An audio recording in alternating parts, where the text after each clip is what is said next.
Good evening, ladies and gentlemen. On behalf of Team CASA, I, Lieutenant General Gautam Murthy, founder of CASA, welcome you all to this very important webinar on the Ukraine crisis and its lessons for India. The Canadian poet Margaret Atwood said, "War is what happens when language fails." What she simply meant that if one fails to communicate effectively with each other, then that can lead to a very, very serious misunderstanding. At the level of nations and in the world of geopolitics, it unfortunately, more often than not, means war. In his seminal book titled Why Nations Go to War, John Stossinger, with analysis of 10 case studies, concludes that war is not some faceless entity.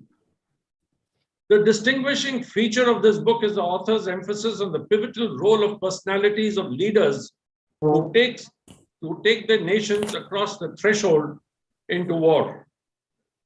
It would therefore be obvious to conclude that President Putin of the Russian Federation led his country into this tragic war. Others would argue that President Putin had no choice but was pushed into it by a belligerent Ukraine supported by an uncaring NATO. Whatever be the reason, today we find the world looking on in horror at the most serious and devastating war in Europe after 71 years.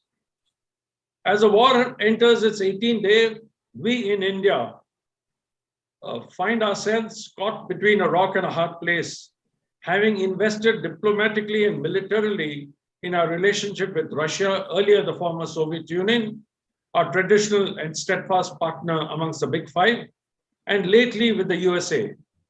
With both not in a forgiving mood or making any allowance for the other, the looming question is how will India manage to tread carefully on these eggshells and get away without any serious damage to our credibility, our body politic, and more importantly, without damage to our military preparedness. This is truly a watershed moment for India. To delve into this and a lot more, we are joined by a very eminent panel, all members of CASA. Our first speaker of the evening is Ambassador Gurjeet Singh, who has recently retired as India's ambassador to Germany. Currently, he is Honorary Professor of International Relations Studies at IIT Indore. He writes and speaks regularly on world affairs with a particular bearing on India. He has been following this conflict closely and will be covering the geopolitical impact of the war, which would also include the role of the United Nations. Our next speaker is Mr. Sunil Pant, former Chief General Manager of the State Bank of India and currently on the Board of Governors of the Ghazanfar Bank in Kabul. With his deep understanding of economics and finance, he'll be speaking on the economic upheaval caused by the war, to include the effect of sanctions on Russia on India. This is perhaps the first time we are seeing unilateral sanctions by large corporates on a country, and what that effect will be on India will be something that he will be speaking about. Our third speaker is none other than the redoubtable Lieutenant General Syed Hasnain, Secretary to the Government of India, member NDMA and Chancellor of the Kashmir University, who's been writing and speaking extensively on this war. He'll be talking to us on the security situation, not only in Ukraine, Russia, and the rest of Europe, but how it impacts all countries, especially India. Our moderator for the discussion is Lieutenant General P.R. Shankar, who too has blogged extensively on the war and has spoken on it too. General Shankar is a former DG Artillery and now a professor of practice at IIT Madras. He runs his own blog called Gunner's Shot, which has notched up an impressive 20 million hits and still counting. So without further ado, I now hand over to General Shankar to carry on with the proceedings. Over to you, General Shankar.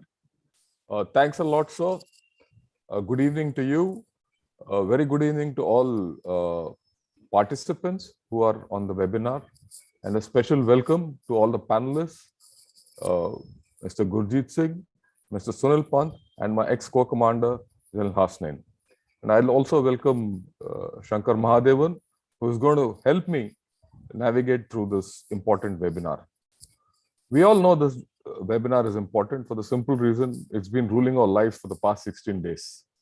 right? All of us who are interested in international affairs or military affairs, this is a signature moment. After all, as General Gautam Murthy said, this is the biggest event, or the biggest crisis in Europe since Second World War. What we're going to see ahead, and it's plain to everyone, is a restructured world order, especially with Europe militarizing, and it has its major connotations. For the first time, the nuclear dimension has been played overtly, right, in a long time, at least in this century. And it is finding echoes in South Korea and Japan. Even yesterday, an article came out where they're looking at something being done in there. And it's going to change the nuclear dimension worldwide, and it has implications for us. A signature aspect of this entire campaign is that we are being swamped by information. This is an information warfare of the highest order, but we're seeing only one part of the story. What is the other part of the story? There's a complete fog, and we need to have a balanced approach. And I hope that our panelists will lift some aspect of this fog of the war out and get some balanced idea so that we have both perspectives. I might also add that there's a huge humanitarian crisis unfolding. But as this humanitarian crisis are unfolding, we also have to see it and probably compare it with other humanitarian crises which have resulted as a result of conflict, whether it's Afghanistan, Iraq, Yemen, and what have you. But then a loss of a life, even if it is one, is one more unnecessary one. And last but not the least, as the war rages on, there are some important fallouts for India. We all know that India is walking a tightrope between its friendship with Russia and its budding friendship with USA and its democratic principles which have been splashed all over the world and which we are respected for.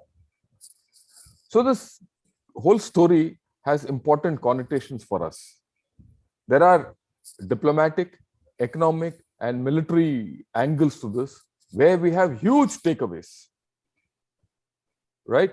And for this, we have the panel, which already General Gautam Murthy has introduced. The first to go will be Mr. Gurjeet, followed by Mr. Pant, who will cover the economic aspects, and then followed by General Hasnain, who will cover the security and military aspects. And he will also cover some aspects of the evacuation of the students which was carried on. I request each of the panelists to restrict themselves to about 12 to 14 minutes. At the end of 10 minutes, you will get a beep or a reminder that you have that much time left. Right? With this, over to you, Mr. Gurjeet. The floor is all yours. Thank you so much, General Shankar. I'm very happy that CASA has invited me to such an eminent panel from whom I wish to learn. But here I go as an opening batsman when I should have been the tail ender, but be that as it may. This is the most inopportune war for us, for everybody else. I am not very clear why there is a war, but I think today we are trying to understand the what's of the war. After the war, what? That is, I think, where our focus today is. It is an inopportune war because it is not our war. It is far away from us. And yet, the perils of globalization and the presence of an Indian diaspora almost everywhere sucks us into conflict anywhere.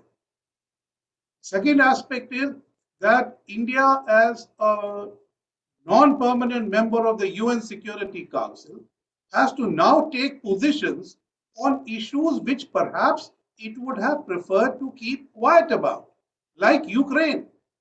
Now, we don't keep quiet, but we abstain, and then we go around explaining to everybody why we abstain. Such are the rigors of being on the high table of international diplomacy. And this is something we will have to carry more and more.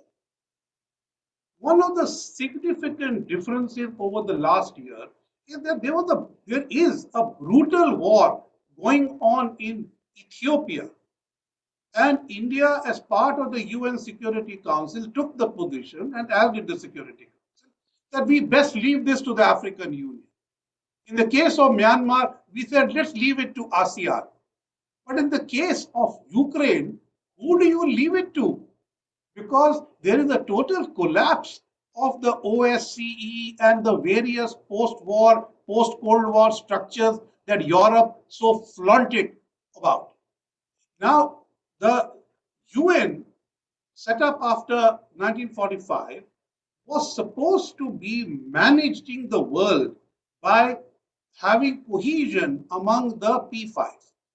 Now, when the P5 are almost at war with each other, what is left to cohese? Nothing. So you are in such a poor position that your international organizations are unable to act. The P5 themselves are threatening to go to war with each other. They have chucked Harold Nicholson's diplomacy out into the bucket and are reading Hans Morgan to power, and I say reading it wrong. Because ultimately, power must lead to positive results. And here there are no evident positive results for anybody.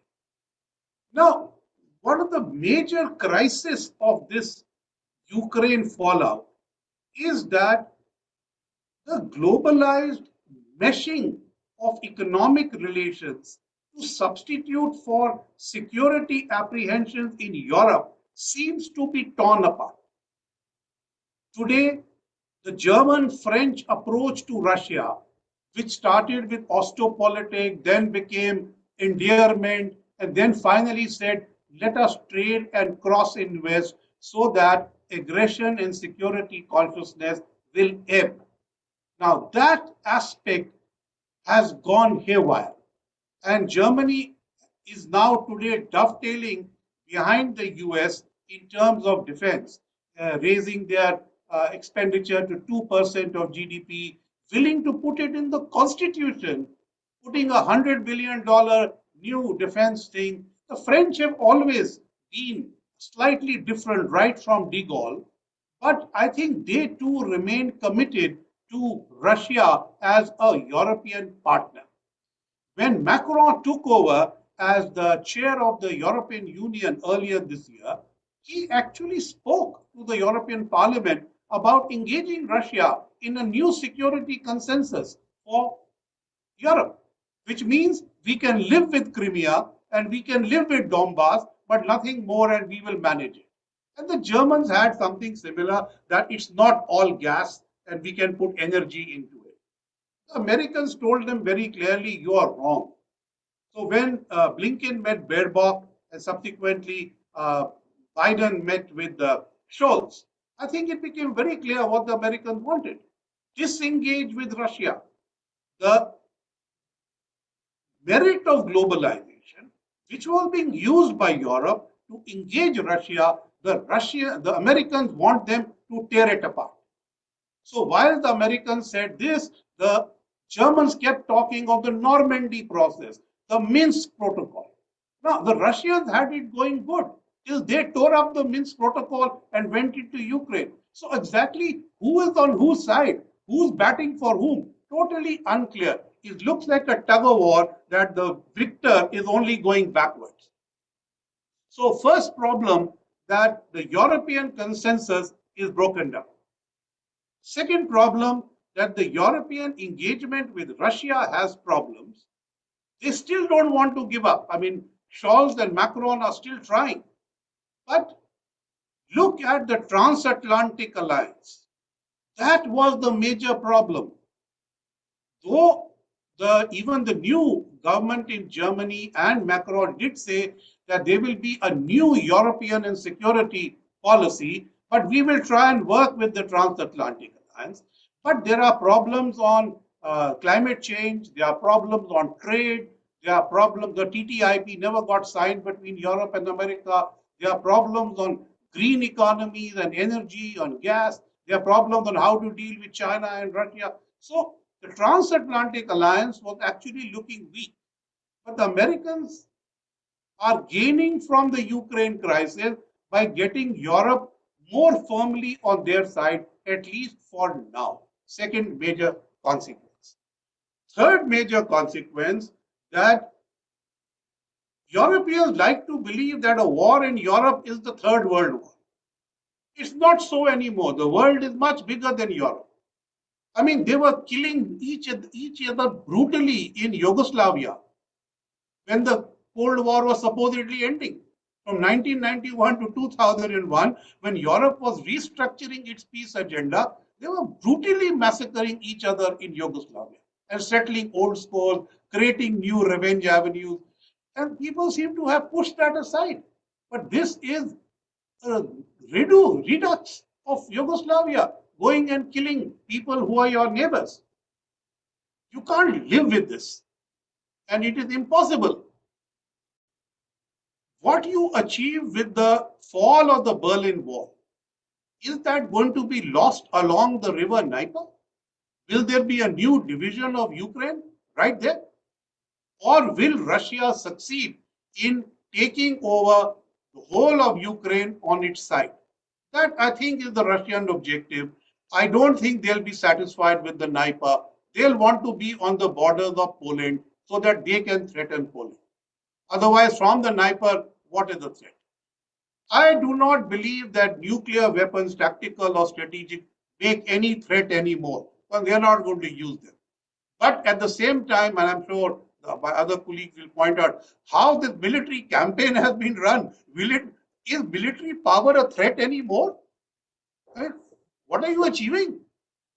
You're just killing people, losing equipment. Nobody quite knows what you are getting where. So, totally perplexing. So, it's so perplexing that let's leave it aside. Fourth consequence,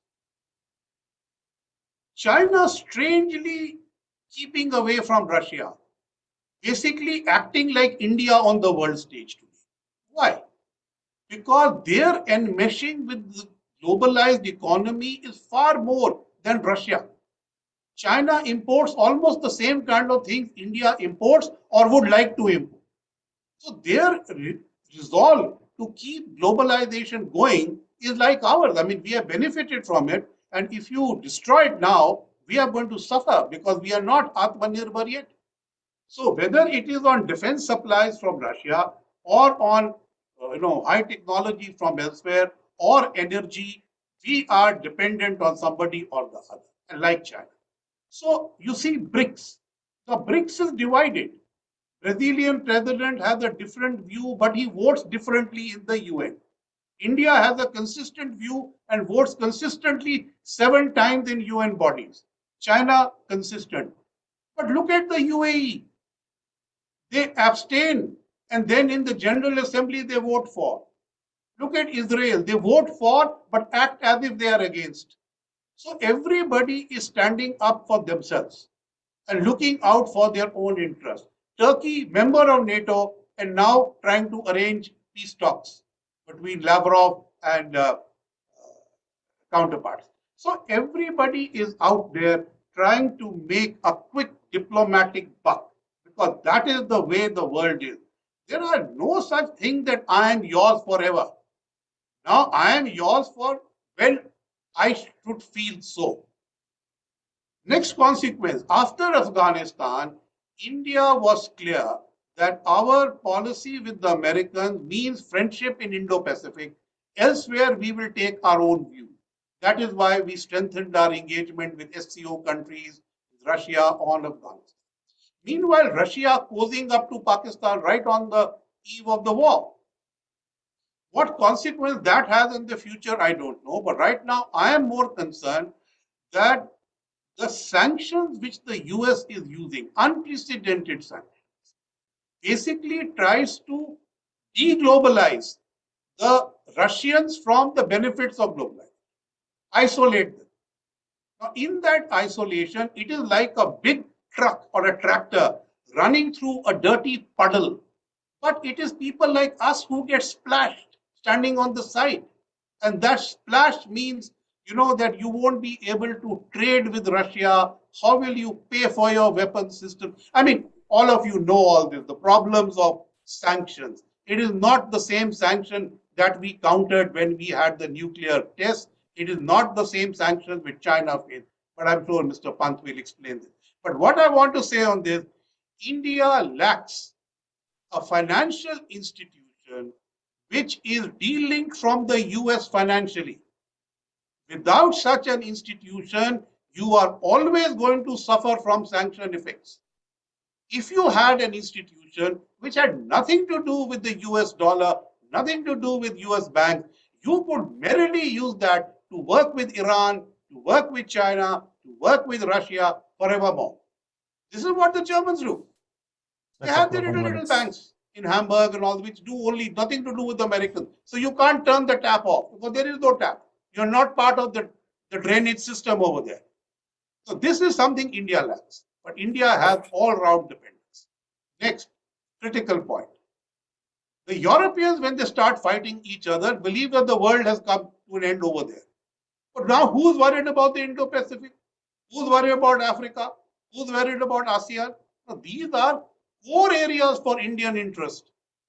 But with everybody's interest in Ukraine, these areas are getting neglected, and per se, Indian decision making also has had to spend far too much time on the fallout of Ukraine than on its critical areas. Next important issue is that we have a lot of problems with Europe. But this government, particularly since 2019, has crafted a new European policy and engaged them, even trying to set up a new BTI, bilateral trade and investment agreement. And our engagement with Europe, if you track it since 2019, is intense. Particularly also when Jaishankar, as foreign minister, visited the Visegrad country, the Central European country. And people wondered, what were you doing with these guys? But today you see in all our evacuations, the Visegrad countries have actually been critical as friends to allow so many flights to operate from there. This has been a major thing. So we have to make sure that our critical areas of interest don't get lost. And in that, China, the Indo-Pacific, ASEAN, Africa, very important. And Ukraine. So the point is that most Europeans do not have the ability to think about two theaters. So they get bogged down in Europe and they are unable to come out of that to look at Indo-Pacific, for instance. So I think the German interest in Indo-Pacific, for instance, is going to ebb. The French will still be here, but I think for the rest of them, Ukraine is now the crisis point. Finally, the last point, I think even though China has stayed aloof from Russia, Russia will have no alternative but to strengthen its relationship with China. And that is not good for us. We have to keep looking at the world through our problem with China. There's no point saying democracy, morality, which humanitarian, all this is good to talk in the UN. But the UN is not functioning. And unfortunately, it's not functioning when we are in the Security Council.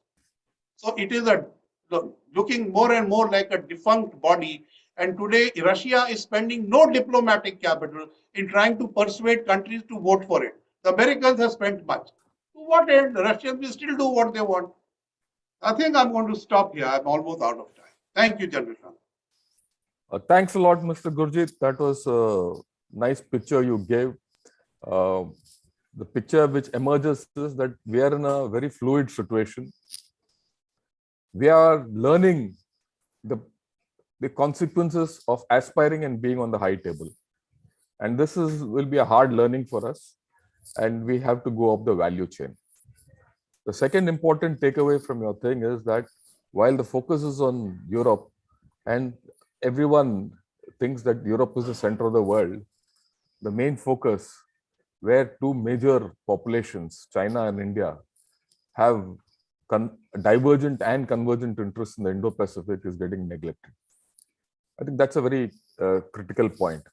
Another thing which has come out, which just came to me, is in this theater, this way it is going, you see the vulnerability of China coming up. Just as we are vulnerable, China is equally vulnerable. Whether China will be the world leader tomorrow because of its vulnerabilities is a big question mark, right?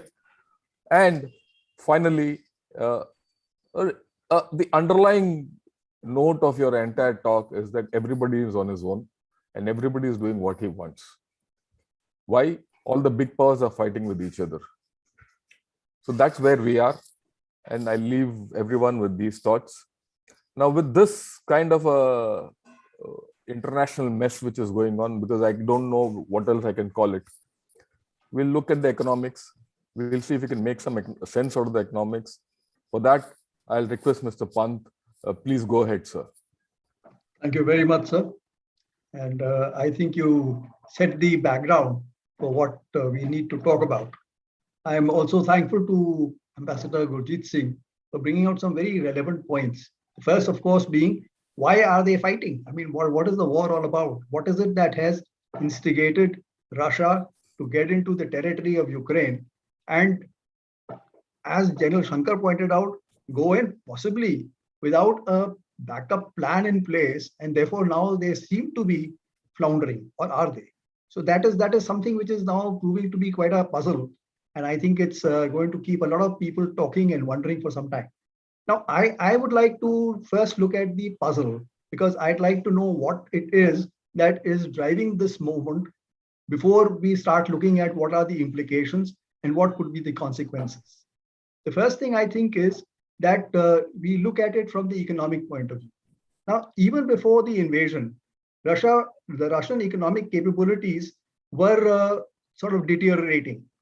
According to data that was assembled by a late economic historian, Angus Maddison, it was believed that Russia was the fifth largest economy in the world in 1913, behind the US, Germany, Britain, and China. By 1957, USSR had moved up, which was what Russia essentially represents. The USSR had moved up to the second largest economy in 1957, when it also left the US behind in the space race with its Sputnik. Thereafter, the Russian economy went into a kind of a decline, and Putin was elected president following the chaotic disintegration of the Soviet Union and the 1998 financial crisis, in which Russia defaulted on its debt and abandoned its fixed exchange rate. At that time, Russia's market value GDP had bottomed out at just USD 210 billion, making it the world's 24th largest economy. Look at the precipitate decline. And if you really look at it, at that point in time, when this kind of a breakup, a financial and an economic breakup was happening, the onslaught was happening, Putin established an informal social contract with the Russian people based on his ability to deliver strong economic growth. Under Putin's rule and buoyed by a commodity price rise cycle that stretched well into the 21st century, Russian GDP in market exchange rates rose tenfold, returning Russia to the global relevance that it was always seeking and providing it the purchasing power to match the expectations and aspirations of its middle class. And that is important, because that is where we start looking at what happened and what went wrong again. And which is where we find that, as per the researchers, the Russian economy again began to flag from its peak in 2013, when Putin sought new legitimacy to govern through foreign policy actions, trying to suppress the fact that the economic initiatives that he was taking were not working out so well. And therefore, he moved into a new format where he wanted to re-establish Russia's status as a great power. These were epitomized by the Crimean annexation in 2014. It was basically keep the people busy thinking while you try to fix the economy somewhere. So it's a leaking pipe, and nobody seems to be knowing how to repair it, and the pipe is leaking more and more every passing day. So that is where things became slightly difficult. And finally, when you look at it, Russia's invasion of Ukraine against the backdrop of Russia's market GDP losing almost 1/3 of its value between 2013 and 2020 represents a doubling down of Putin's strategy to seek legitimacy from a great power status, rather than to boost his political status through economic performance. West's unrelenting financial and economic sanctions have only accelerated Russia's economic downfall. Starting from 2014, these have only made things worse for Russia. And the Russians have tried to cover it up, being blessed with a huge nuclear muscle, where they hoped that things would get clouded under that. But it has not really happened as much as they would have liked it to. Russian stocks trading on the UK stock exchange, UK markets, have actually fallen by 98%, wiping out almost USD 572 million of wealth, while stocks on Russian exchange now remain suspended. There is no trading permitted now. The Russian currency has fallen to 155 rubles per dollar, a drop of more than 50% from 75 rubles per US dollar before the invasion. So just look at the precipitate decline there also. If not for recent capital controls and the rising price of commodities brought about by the sanctions themselves that make up the majority of Russian exports, it would have fallen even further. So actually, Russia is now looking more and more like a third world country in terms of the nature of its exports. If you were to analyze Russian exports, they are primarily getting into the primary section of activities. So again, the market rate GDP for Russia was in 2021 just USD 1.65 trillion, which was barely about 60% or half that of India. Now that again is something to think about. It could decline as much as that despite the huge resources they have and the wealth that they claim to have. Enough to make this the world's 11th largest economy behind South Korea. If we crudely convert Russia's 2021 estimated GDP using the March 7 exchange rates rather than the average exchange rate last year, we find that it has actually slid to the 22nd position. And if you compare it with some countries, it is somewhere positioned between Taiwan and Poland. So that again is something which is pushing President Putin. We may not be looking at it from that angle, but I'm sure he is getting feedback. He's getting inputs from his economists, from his planners, and they're telling him that this is what is happening. And he needs to have something to keep people busy. As I think Nero had said, if you can't give them bread, give them circuses. So this is what is happening out here. While the following dollar rate, the ruble rate is pointing to lower the process in an extended manner, Russia's isolation is also now going to erode its economic competitiveness, because with the sanctions now coming in, as was being talked about, and they are being stringently implemented. In fact, this is the first time, as was very rightly pointed out, where private sector organizations are actively joining in the sanctions. So if that is happening, you are looking at something where there is going to be a rapid erosion of the economic wealth of the nation, of the Russian nation. So that is something that is going to widen the gap further, this isolation. We can also think about it in terms of what happens to the US Treasury, which has frozen US-based assets held by Russian financial institutions. Though they have been permitted a 30-day window, they have permitted a 30-day window to various institutions to sort their matters out. But still, once it closes, what happens? And when we talk about the Indian aspect of this, we'll talk a little bit about this also. What's more, these sanctions can be enforced within the US, Canada, and the EU, unless other countries also impose them. But the way things are going, people are sitting on the fence and they are watching which way this war turns. And as USSR moves further and further away from the initially stated deadline of 48 hours for resolving this matter to military means, their credibility is declining and more people are becoming fence sitters on this. We have to also be looking at what options does Russia have? I mean, in case they want to arrest this decline, can they do a deal with China? Will China entertain that deal overtly, or will it only be a supportive arrangement? Can they do this with India? Because there is no replacement for SWIFT as such. The manner, the methodology through which international financial transactions are resolved, there is nothing out there. This doesn't give them a solution. People talk about NPCI in India linking up with the Russian system. Doesn't work. It has never been tested and tried. They're talking about the Chinese internal system linking up with the Russians. I don't know whether that will be possible in such a short term run anyway. So losing billions of dollars is creating difficulties for Russia.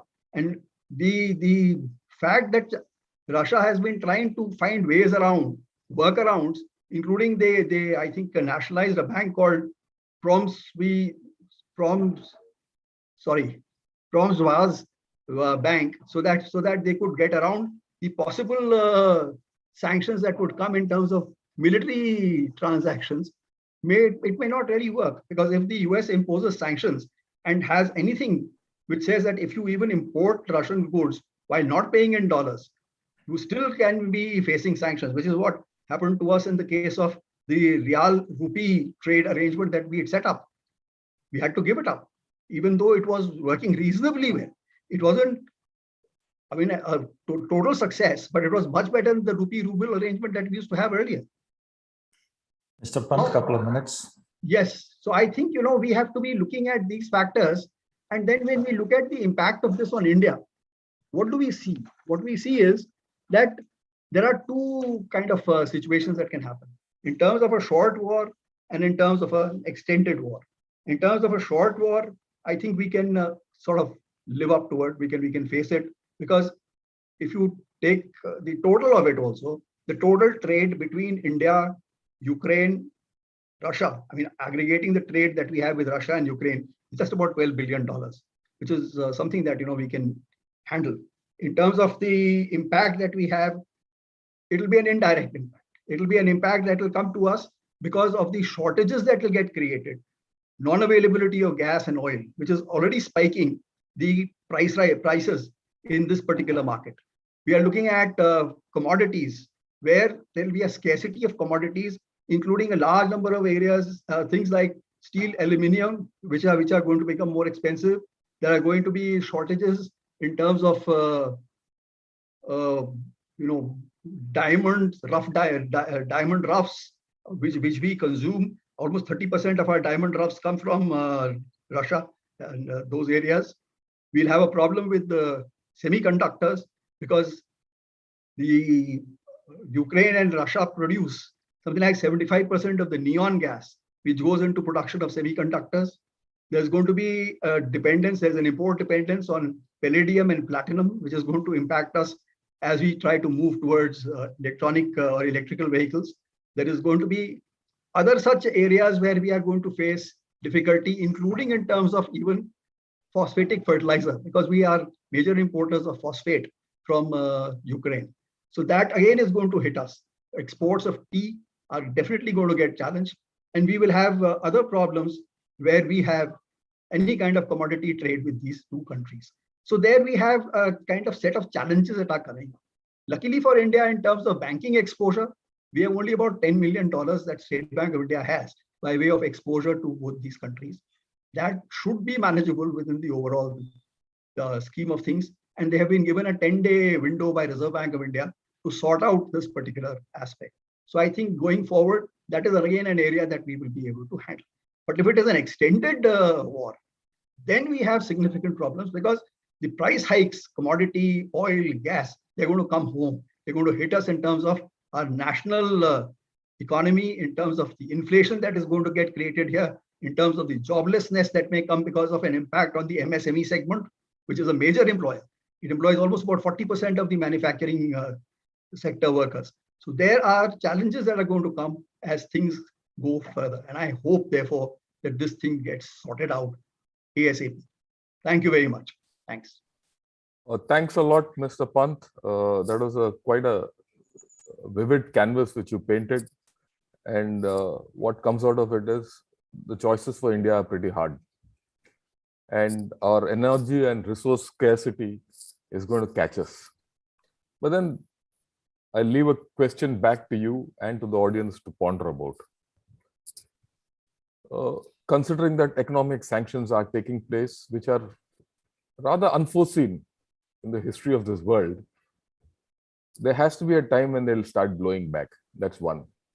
The second thing is, when a deal is struck and it appears with some talk going on, sooner or later a deal will get struck.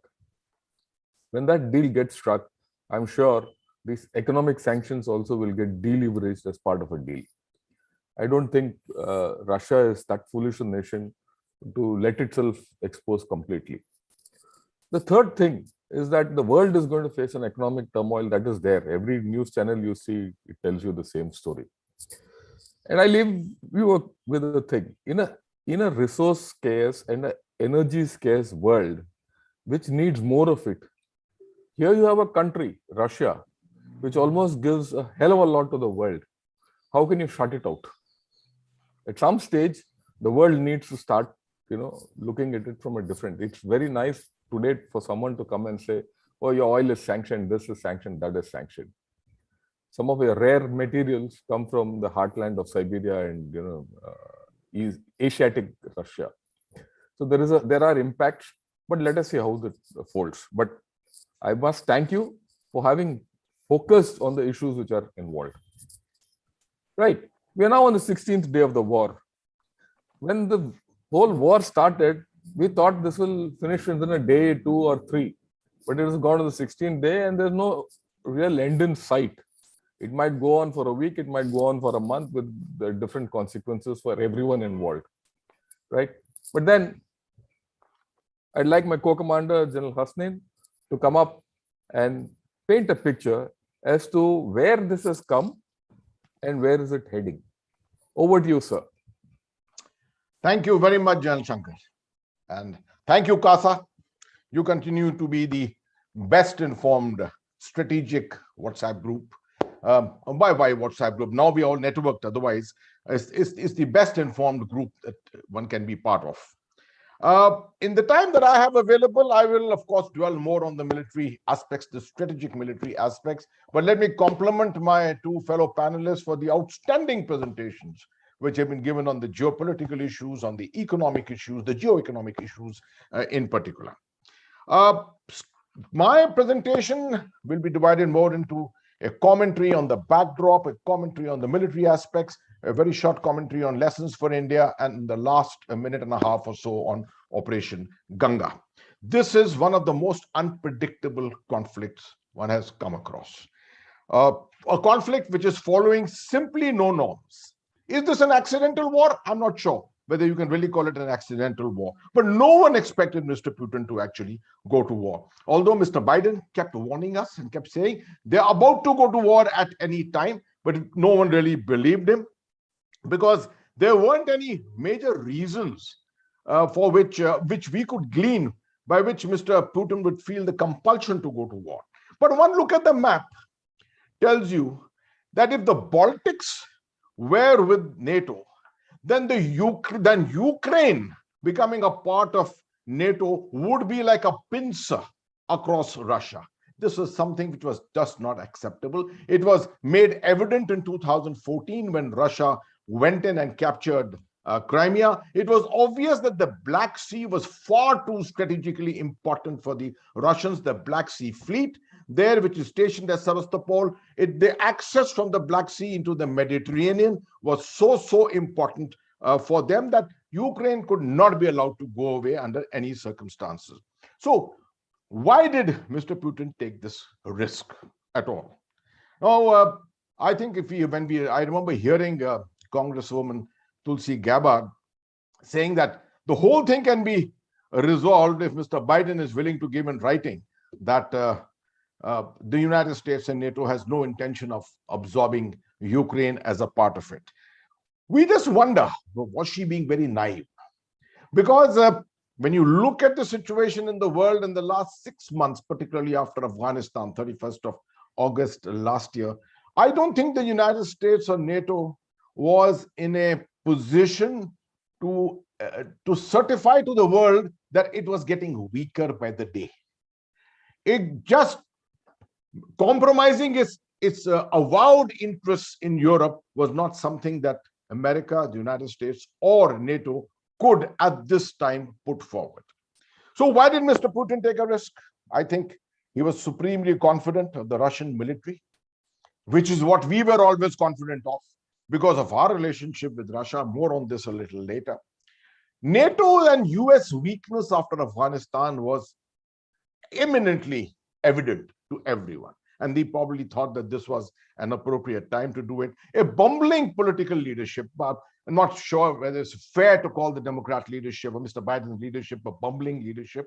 But what happened in Afghanistan obviously sent home messages to a lot of people. Germany had a new leadership after 18 years from Merkel. And that was something perhaps which was also very tempting. Mr. Putin was willing to compromise. He knew sanctions would come. He was willing to compromise Russia's economic interests for Russia's strategic interests. This is something which is highly debatable and something on which I'm sure there will be a lot of questions. If the world was surprised, before that, let me also say, yes, Mr. Putin, of course, based his whole approach to something which Russia, as a former Soviet Union, had earlier, based their whole concept on what is called walk-in operations. 1956, they did it in Hungary. Well, they did face resistance and they did kill a couple of civilians. 1968, they faced hardly any resistance in Czechoslovakia. Perhaps these are the erroneous lessons which remain with the Russian military, that they can conduct such operations as they did in Georgia, perhaps to some extent, and that they have done in Donbass since 2014. Perhaps all this gave a sense of false confidence to Mr. Putin that his military could deliver as it wanted. It also is a fact that the Russian military has been surprised. Russia has been surprised by the manner in which this war has gone on to the 18th day. Jan Shankar, I think it's the 18th day, not the 16th day today, starting from the 24th of February. The purported humanitarian approach to war fighting has given no success at all. Russia's armed forces perhaps have surprised Mr. Putin more than they have surprised Ukraine. This is not necessarily propaganda. What the United States is putting out in terms of an information war is largely correct. But obviously, there was an erroneous application of doctrine right in the beginning. That limited war could achieve the ends. Is this a huge lesson for India? This is something I will discuss a little later. No, probably he never realized the kind of unity which could be generated, the manner in which NATO has come together, the manner in which Germany is playing a far greater proactive role, the manner in which Switzerland, Finland, and Sweden, of all countries, are breaking neutrality. All this was absolutely unpredictable. A commentary on the other aspects of the military campaign as such. No shock and awe was planned for this. Perhaps, as we were discussing earlier, the humanitarian aspect to this conflict at the beginning of the conflict perhaps was of a higher order, the first 3, 4 to 5 days. Thereafter, the lack of success has perhaps led to the adoption of a little more energetic approach and casting aside of most of the considerations for humanitarian issues. There does appear to be a compromise, although debatable.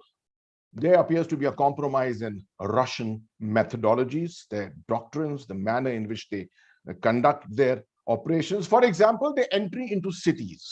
Now, the one example which is classic is this aspect of the 64-kilometer long convoy, which is north of Kyiv and has been there stuck for the last, 11, 12, 13 days.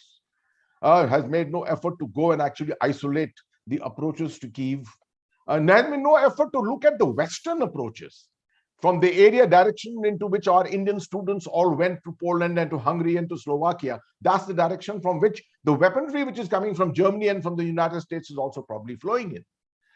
No attempts to have air superiority, a favorable air situation. This was something very, very questionable. They seem to be depending on the destruction of cities by standoff weapons. This is not going to perhaps give them the ends that they are looking for. If Kyiv is the center of gravity, it's the political center of gravity, it is the strategic center of gravity, it's the psychological center of gravity. If they're not looking at physically capturing it, I'm not sure that they can actually displace the government, because the kind of unity which has been generated within the Ukrainians is something which Russia perhaps did not expect. The other aspect is that all this bombing which is going on, the use of standoff weapons which is going on, the humanitarian crisis which is emerging day by day, it seems that the world is watching quite helplessly. 142 nations have voted in the UN General Assembly against it. But despite that, you find that the United Nations, the international community, no one is in a position to bring any kind of a relief in this entire humanitarian crisis which seems to be emerging. It harks back to 1939, the time when Hitler approached Poland, and the manner in which Hitler initiated World War II. The world was, at that time too, the world was absolutely helpless. It's only in 1944 with Operation Overlord that the whole business of countering Germany's further advance actually remained. There are some crazy things which are happening in this war. There is the promise of Mr. Putin that he's going to bring 17 to 18,000 jihadis from the Middle East to fight this war.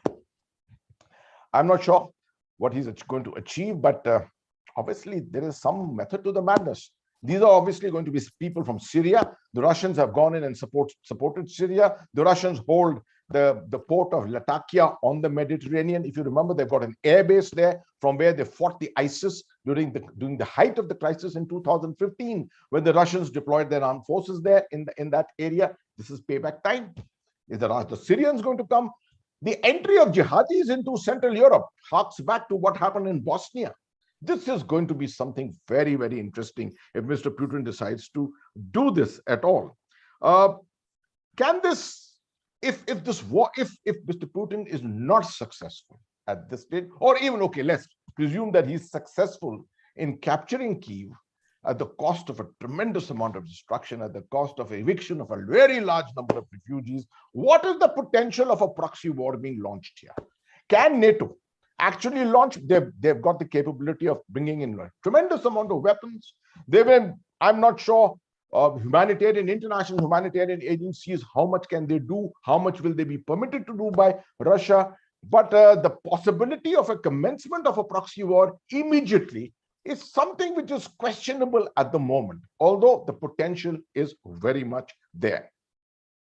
In this war, information warfare, propaganda, psychological warfare has played a huge role so far. The lesson really which comes out of it is Putin may keep the Russian public quite isolated from it, but technologies of today are such that information will penetrate through the Iron Curtain. And this is going to make a huge difference. I do fear in the next few days, as more and more body bags start reaching the Russian townships, the pressure on Mr. Putin is probably going to increase, and therefore he's in a hurry to try and finish this war at the earliest. He expected to finish it in 3 to 5 days. It's gone to the 18th day. His limit to mine is 25 to 30 days, and perhaps not more than that. The importance of logistics is surprising. Considering the fact that he was looking for a short war, looking for a limited war, he didn't cater for sufficient logistics or spares for most of his armored vehicles, spares for his aircraft, servicing of aircraft. It appears, and lots of Air Force friends tell us, that even the amount of hours that Russian pilots have been spending in the air has been questionable. Let me dwell for a short while on the lessons. Couple of minutes. Yeah. To Ganga. Yeah. Lessons. First of all, predicting potential scenarios of developing military situations in the world is going to become much and more and more difficult as we go along. The winnability of conventional war, asymmetric environment. This is something which we need to keep looking at, discussing all the time. The fact that weaker nations can innovate. For example, you've seen the way Ukraine has innovated. You can have Pakistan tomorrow. In our case, in our asymmetry, Pakistan is a weaker nation. But in innovations, Pakistan has always shown itself to be quite upfront. Wars without aims. This doesn't seem to be a war with aim. It doesn't seem to be a war with any outcomes in mind immediately. Wars without aims and are always quite potentially awkward.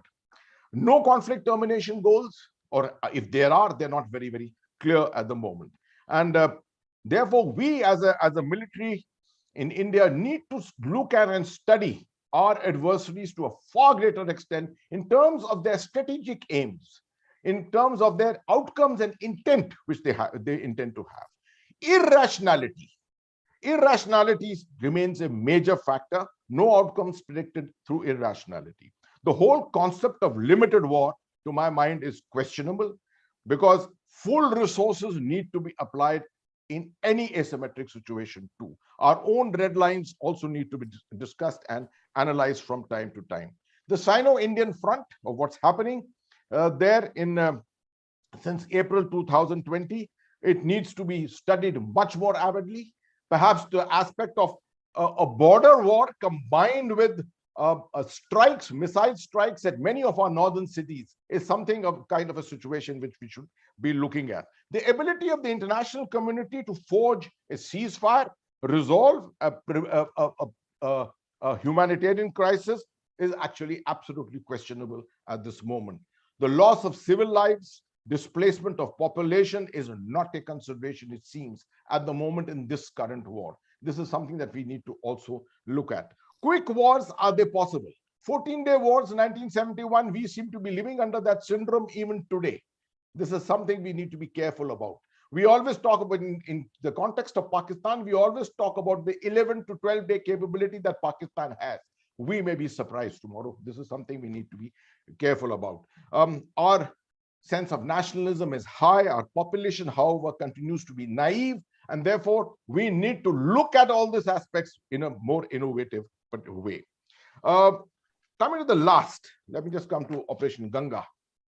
I have left out a lot of lessons otherwise which were noted down by me.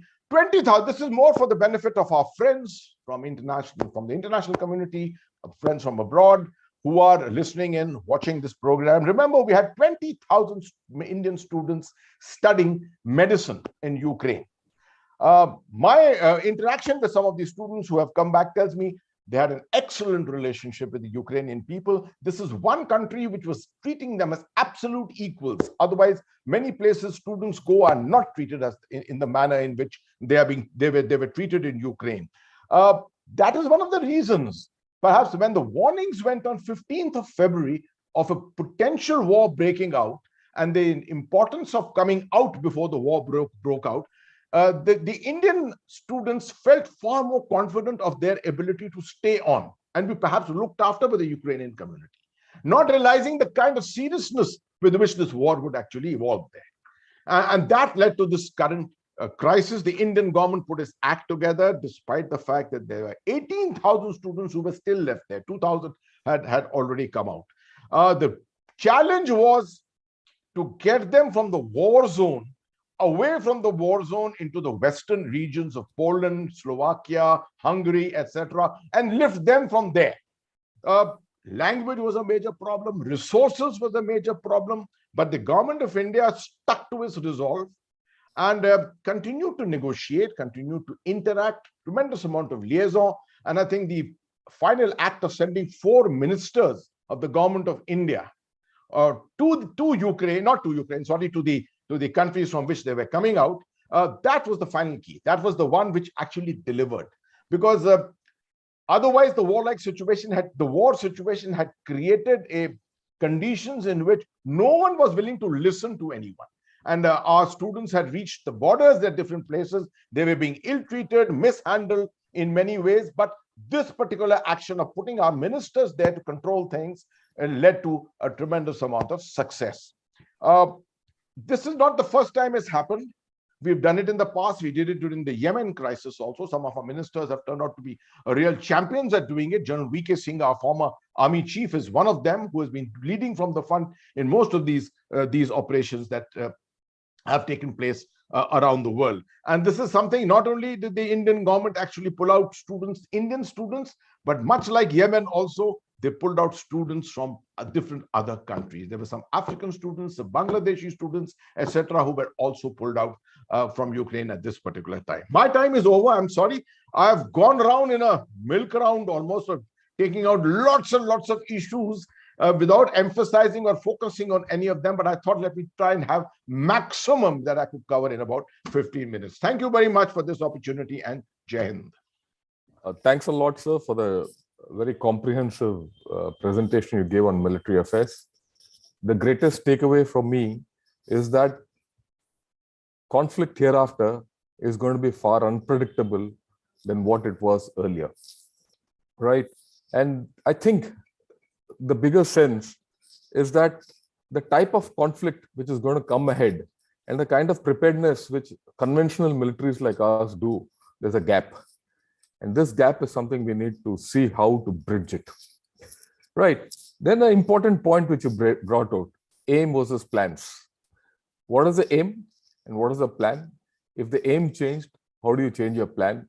Do you have an aim, a subsidiary aim, and what have you? This is the issue of a politico-military convergence, which obviously seems to have got derailed in this case. So it's a very interesting thing. And I think it's a very pertinent lesson for us in our context. Right. The sense of what I get after hearing to you is that we're going to see a destabilized Eastern Europe for a long time to come. And the way things are going, a destabilized, militarized Eastern Europe and an entire highly militarized Europe is going to have its effect on us also. And we're going to go through with this. Right. Now, before I open the door for the questions to be taken on, I thought, let me put across a few lessons of military and non-military lessons, or rather thoughts, which I'll share with all of you. I've written 2 articles on this, and I'll just read them through like a point form. The first thing which comes to mind, and then we are open to questions. The first thing which comes to mind is nations have to be prepared to be on their own, and we have to be prepared on our own, right? The next major issue is that people matter. In our case, if 1.3 billion Indians are clear that they have to defend the nation, whether it's against China or against Pakistan, we'll be able to achieve it. People fight their land for their land. Is there a case for us to revisit our Tibet policy and make Tibet fight for its land? It's got major implications, and I'm saying it with a lot of responsibility. Another major issue which I have analyzed is autocracies have the luxury of taking the initiative in any conflicts, right? But then democracies have the resilience to finish it. And this has come out repeatedly in history. And we are a democracy. We'll never have the initiative, but we should build resilience into our system, right? From this war, one sees that economies and comprehensive national powers do not fight wars. Militaries do. And this is a major takeaway for us when we start comparing ourselves with China, with its great comprehensive national power. Ultimately, in a war, in today's context, yeah, short war might not happen within 1 week, 10 days, 15 days. A long war won't go beyond 2 to 3 months, right? I think we have to think our own conflicts differently. Leadership matters, whether it's the Russian leadership or the Ukrainian leadership. I think there's been a huge issue. So leadership matters. Even in our context, if you take your mind back to Eastern Ladakh, Mr. Modi's trip and the defense minister's trip to Ladakh mattered. It mattered at the ground level to motivate people to fight for their land. That's important. The issue of information, intelligence, narratives, and media, which General Hasnain did bring out, are going to be part of the modern warfare hereafter. And we all know, let's be very frank, that we lack in this. And we've spoken about it. Is there a case for us to have a holistic view on this? And this is not a thing for the armed forces. This is a national issue which needs to be taken. Right. We should not plan on past premises like Russia has planned. What does it mean? The success which we've attained in the 14-day Bangladesh war is a thing of the past. We have to look at it differently, like what General Hasnain brought out. Similarly, the success which we got in the Kargil operations due to the international environment present at that prevalent at that time, and the experience which we gained out of Kargil cannot be transposed to the Eastern Ladakh or the rest of the Himalayas. We need to think afresh. We need to think de novo with what is across. Okay. Right. One important thing which I thought I'll flag, this war has been largely conventional. Before this war, if you think, everyone spoke a hell of a lot about cyber war, how it's going to rule future wars. Has it ruled? If you, my view is, if you look at it coldly, cyber war is a tool of gray zone warfare or three-strategy warfare and all. Once the bullets start flying and violence happens, battlefields are dirty, unhygienic, and bloody. We all know it. These hygienic systems don't fail more often than not. Right? So this value of cyber war and the stress which we are giving on cyber war and artificial intelligence is something which we need to rethink, because let's look at it very plainly. Artificial intelligence is artificial. That's why it's called artificial. Right? So we need to look at real intelligence, because that surpasses everything in war. We have come to the tactical aspects. The value of integrated firepower, air, ground, and surveillance and information is something which is of great importance in this, which brings home to us. Today in India, we need to really rethink of this, because we are not enmeshed the way we are supposed to be, as opposed to when you look at the operational ideas of China, who are looking at an informatized battle with precision warfare or precision weapons. That is their doctrine. Is this our doctrine? It is not at this point of time. Neither are we moving to it. And there is a mismatch in this. We need to think. A major lesson of this war is terrain matters. Right? If I put it in historical context, this battle is happening in the same time when Manstein's backhand plan took place. And between the Manstein's backhand plan and the Battle of Kursk, there was a 6-month gap due to the terrain and weather factors and the thaw which sets in Russia. And that similar thing is going to happen here.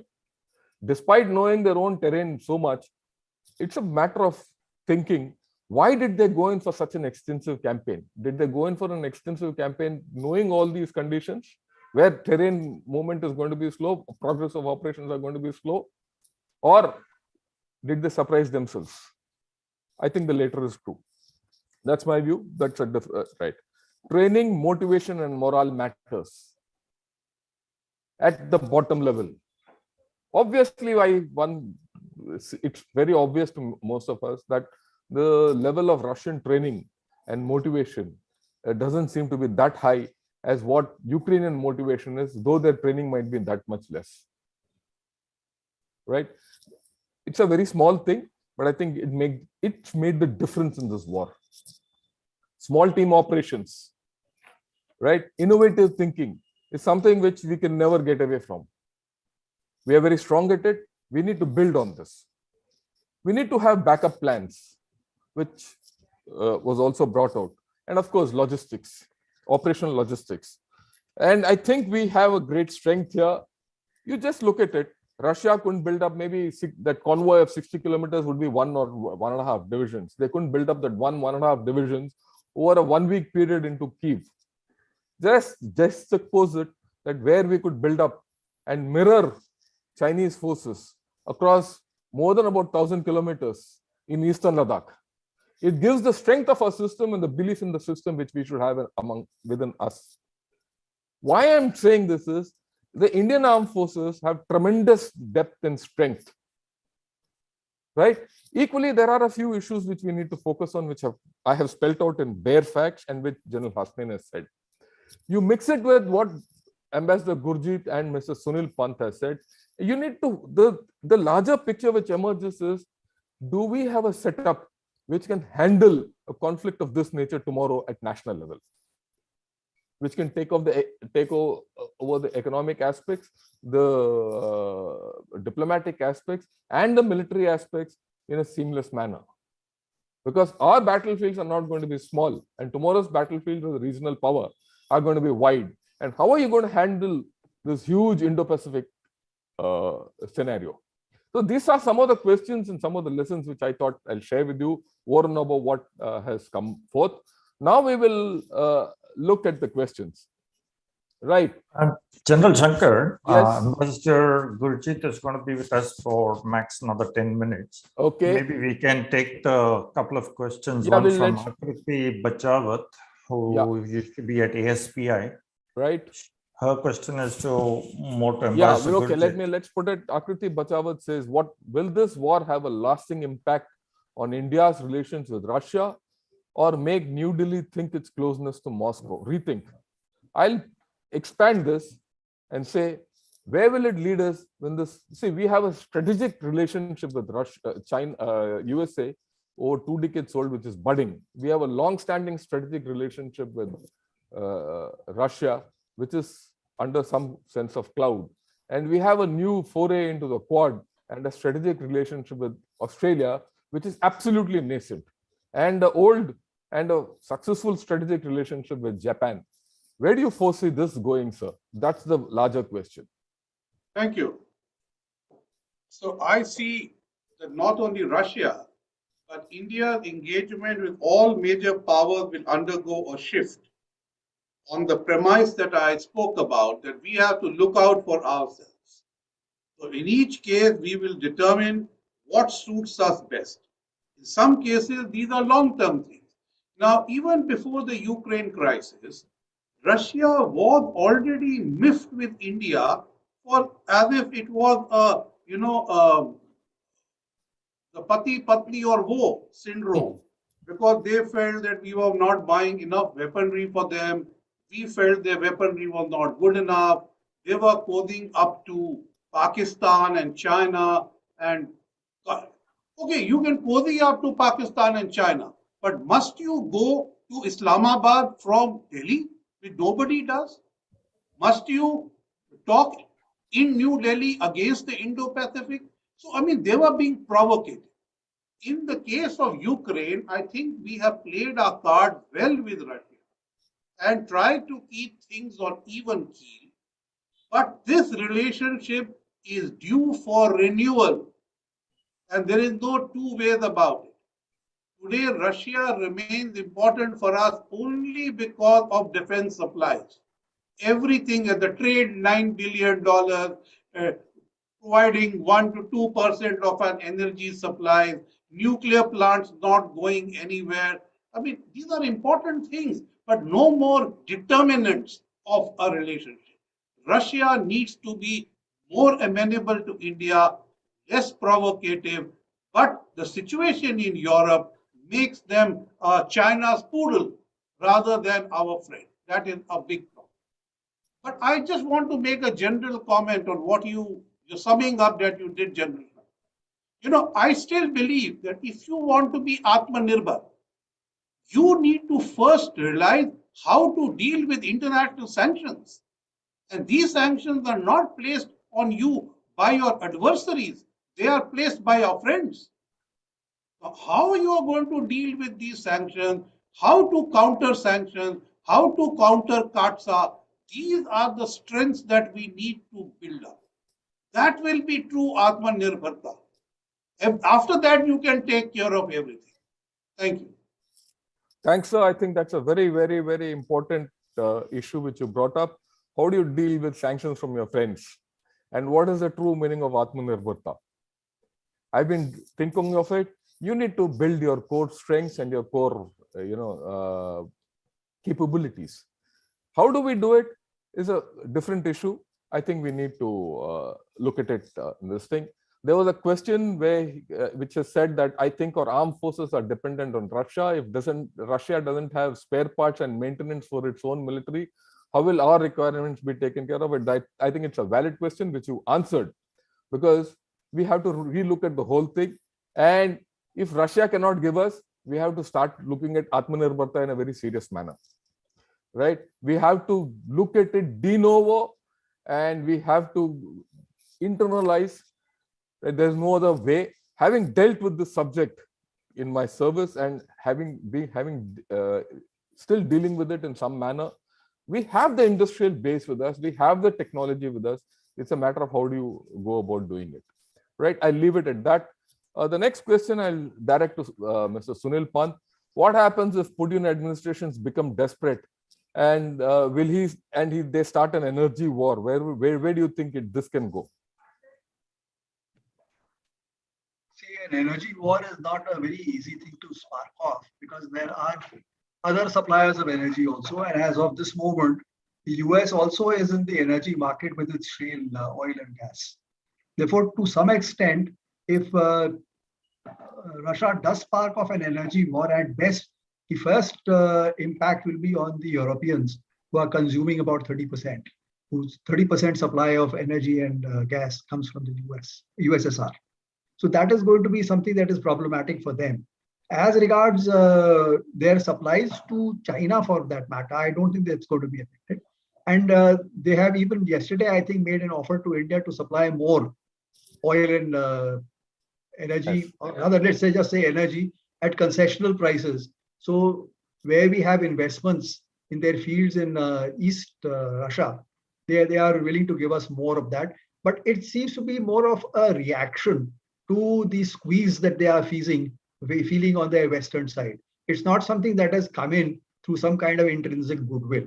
So I think there is a need to relook at all these things, and it needs to be seen in the larger context of how much dependency India will have on Russian supplies, or the indirect impact of Russian exit from markets or restraints in the market on the overall market itself, and what can we afford.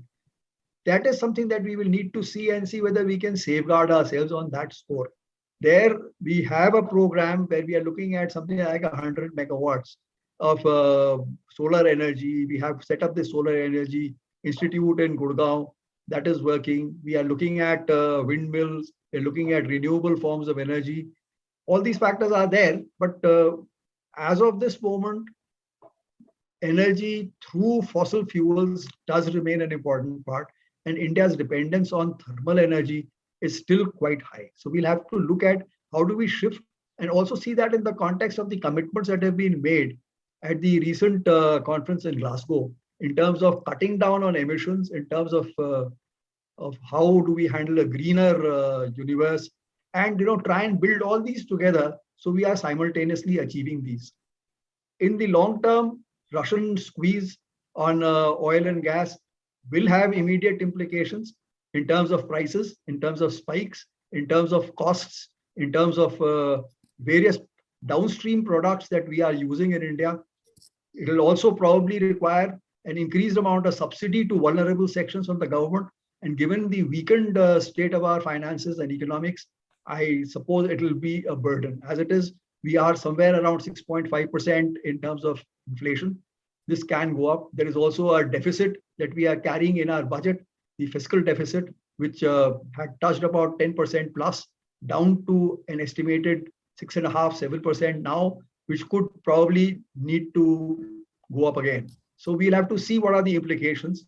It's an uncertain world, and we need to keep our flexibilities alive, but not to the extent that they also tear us apart. So I think we'll have to wait and watch and hope for the best, keep our fingers crossed, and let's see. Thank you, Chairman, sir. Chairman, I'm sorry, I have to go, but can I leave a comment on this issue? Yes, sir, please go ahead. Thank you. So Germany, which needs to de-link from Russia on its energy grid, finds it extremely difficult because green energy is loud to hear and poor to perform. All of Germany's transportation is based on petrol from the US, from Russia. Most of its power still is coal-based. That is why they did not want to join the ban on SWIFT. So this green energy, when I'm sorry, I don't agree with Mr. Pant, is a fledgling energy. It cannot replace the core basis of your economy for a very, very long time. So till that time comes, you are going to have to find new ways to get gas and oil from other places, which is not Russia. Because with Russia, you can't even pay them for these, even if they are willing to sell it. Thank you, and I must take your leave. I apologize. Thanks a lot, sir. Thanks a lot for taking time to be with us and educating us on various issues. I'm sure we'll look forward to your participation in future also. Thank you very much for your. Welcome, sir. There is a question saying on China and India. The larger question, which I'll direct to General Hasnain, is where do you see the Sino-Indian issue going forward? And there's also the larger thing that will China take advantage of this situation and do something in Taiwan? So over to you and your views, please. Thank you. Thank you for that question. Incidentally, there are lots of questions in the chat box also. Yeah, I'll have a look at it also, sir. The one by Deepak Sinha also. Yeah, the issue of China. We have been extremely careful in our entire approach to Ukraine with the China factor at the backdrop.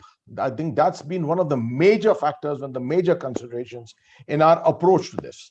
Our neutrality, which I don't call neutrality actually, neutrality of the non-aligned type, which we used to deal with in the 70s and 80s, of course, is no longer there. Our neutrality is more of an informed neutrality, which is catering to our interests. It's very, very clear that our interests also lie with the United States.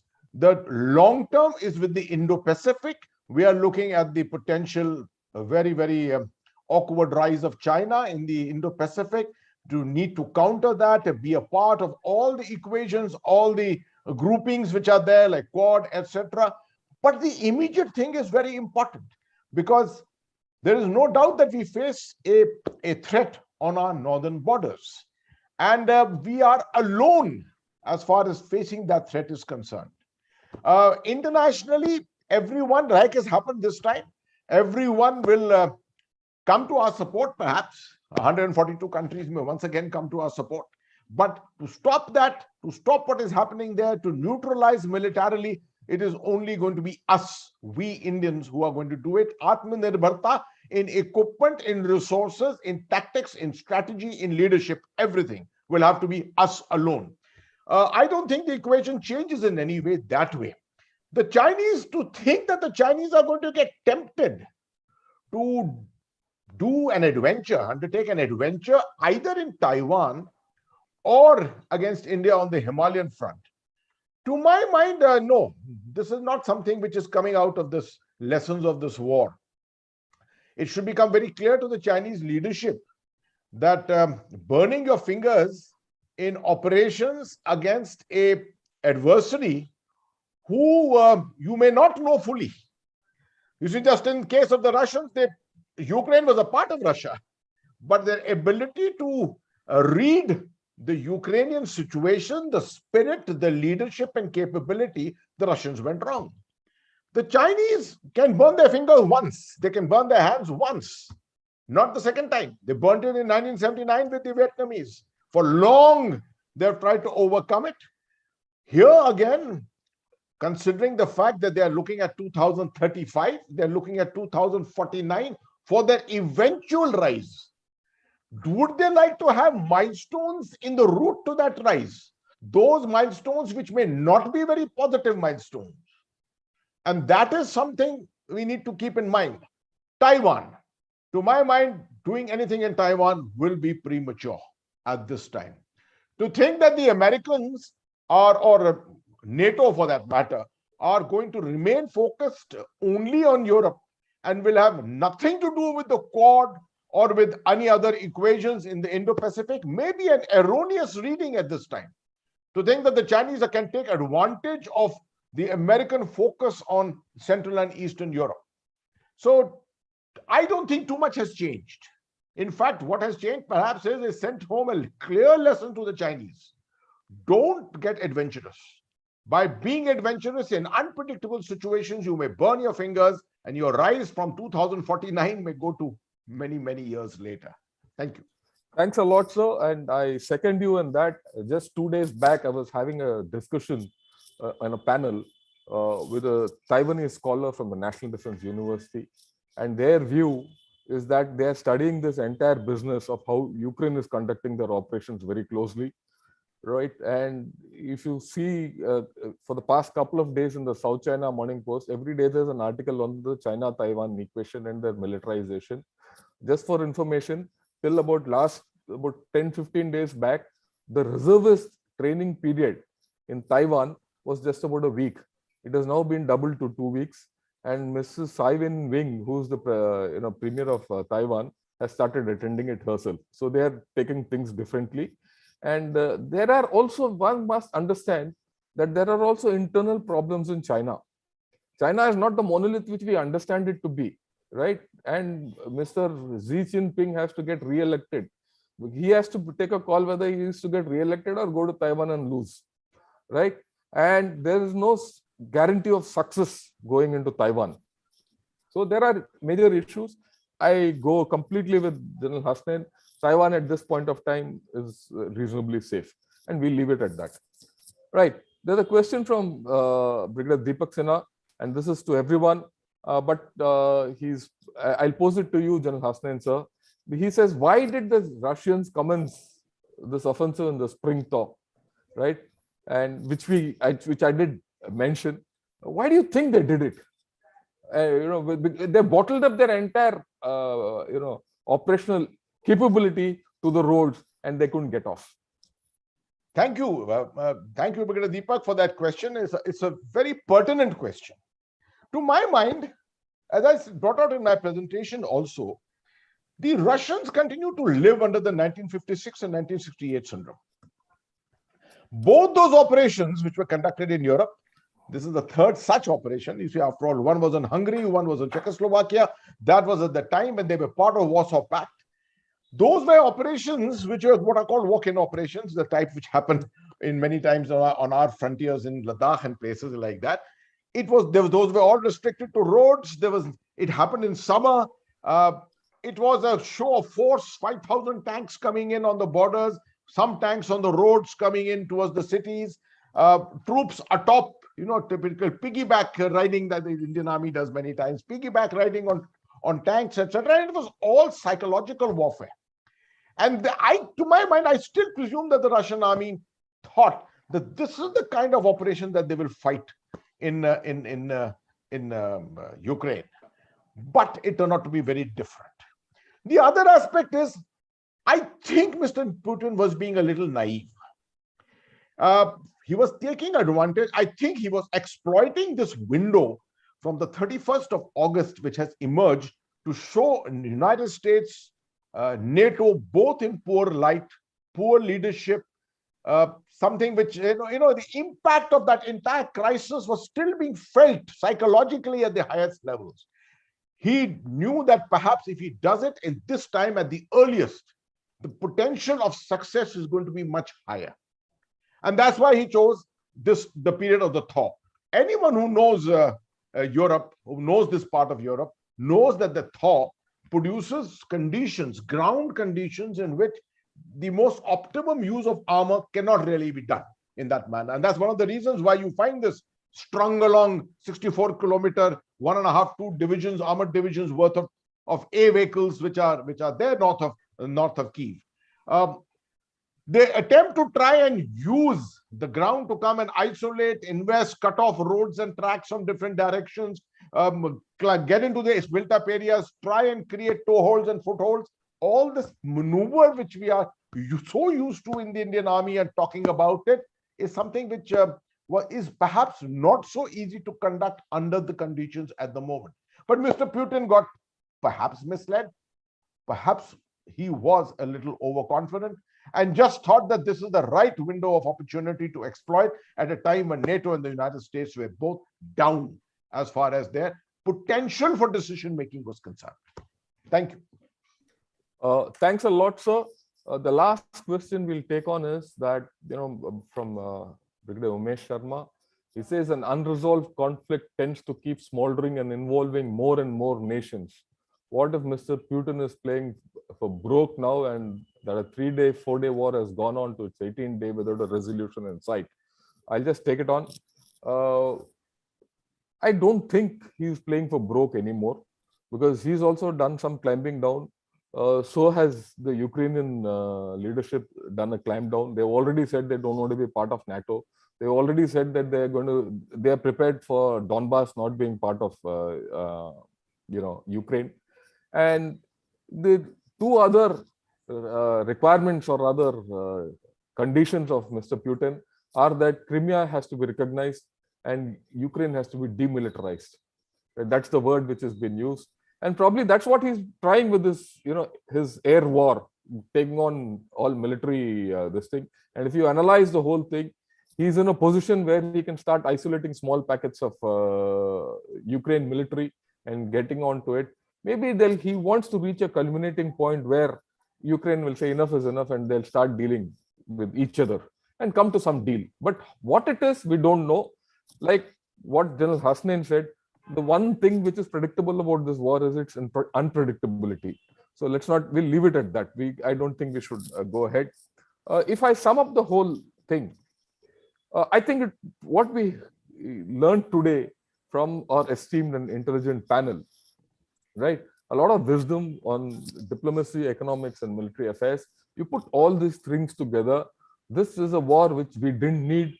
Unpredictable war, which is going in an unpredictable way, and it is taking our entire international and geopolitical issues into something where we don't know. We are navigating ourselves into the world of the unknown, and a rising power of like India, which is quite wobbly at the bottom, in many issues of the power structure, needs a real rethink. It needs a real recalibration. I'm not talking about what the world will do. I'm talking about what India has to do. Right? We need some honest thinking. Now I feel that this honest thinking has to be in terms of recalibration of international relations. Because from here on, Russia will be a changed nation, so will USA, so will Europe. We will have new opportunities and new threats. How do you identify them and navigate through this minefield is going to be our major challenge. But the fundamental challenge which this war has taught us and which we have to face is the necessity of the politico-military connect in India, which we do not have. Let's be very frank. If we had this politico-military connect, Eastern Ladakh wouldn't have happened, nor would Kargil war would have happened, nor would the Kashmir problem continue festering for so long. It might have festered. The Kashmiri sentiment might be what it is, but the ramifications and the manifestation and the effect on the rest of India might not have been so much. We might not have to see movies like the Kashmiri Files or whatever. So this politico-military connect is something which we have to work to. But in India, we have a small problem, and that small problem is called the big bureaucracy. Invariably, in most countries, the connect is between the political authority and the military hierarchy. In India, it is the bureaucracy which comes in between and interposes itself and plays whatever role it has to play. But that's the country we are. We have to handle this. So the relationship between the politicians, the bureaucrats, and the military hierarchy has to be on an even keel, and we have to find a new level. The current structure, in my view, and I'm sure most of us will agree to it, is not consistent with a growing power. Right? If we are to be a regional power, no. If we are to continue in this manner, we can continue in this manner. There's no problem. The second thing which I'll focus on is that there are tremendous military lessons for us in this campaign. I've highlighted a few. General Hasnain has highlighted a few. But I think we have to rethink on many of our concepts. We have to see how do you meld the conventional with the asymmetric and the subconventional and our counterinsurgency operations, which we are very good at. We have to see how do you use information and media as a tool of war, right? I take classes with the Indian Institute of Mass Communication for all the officers who undergo courses out there, and the subject I teach there is media as a tool of war. And I feel from the feedback which I get from lieutenant colonels, brigadiers, air commodores, and colonels, that we are out of sync with information and media as a tool of war in the armed forces. We simply do not seem to have an idea where we are going. And I can say it with responsibility and full clarity. This is not the problem with the army alone. It is a problem with the army, navy, and the air force, all three put together. If we think the army has got a problem with this in the context of modern warfare, the air force and navy are far behind. I leave everyone with this, and I'd like to thank our esteemed panel, Mr. Gurjeet, who's not with us, who's left us, Mr. Sunil Pant, and General Hasnain for illuminating us and clearing the cobwebs of this Ukraine war. The Ukraine war has been going on for the past 2.5 weeks, entering its third and the fourth week, right? Everyone knows about it. But what was important is how does it relate to India and what do we take away from this? And that was what was the aim of this webinar.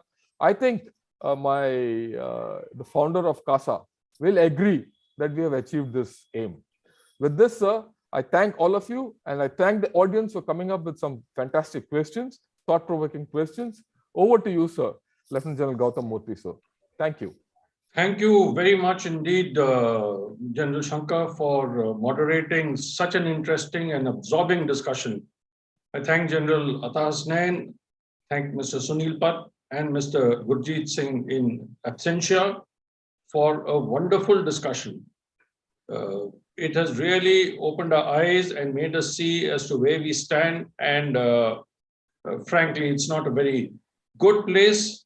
But at the same time, I will quote our esteemed CASA member, General Satish Dua, who had written in the Quint, and I quote, India took a nuanced position and tread a judicious path as far as criticizing the Russian invasion is concerned, but it stopped short of supporting sanctions against Russia. It was in our national interest to take this position rather than rush headlong into the American camp. Our strategic relations with them are in the Indo-Pacific and not in Europe.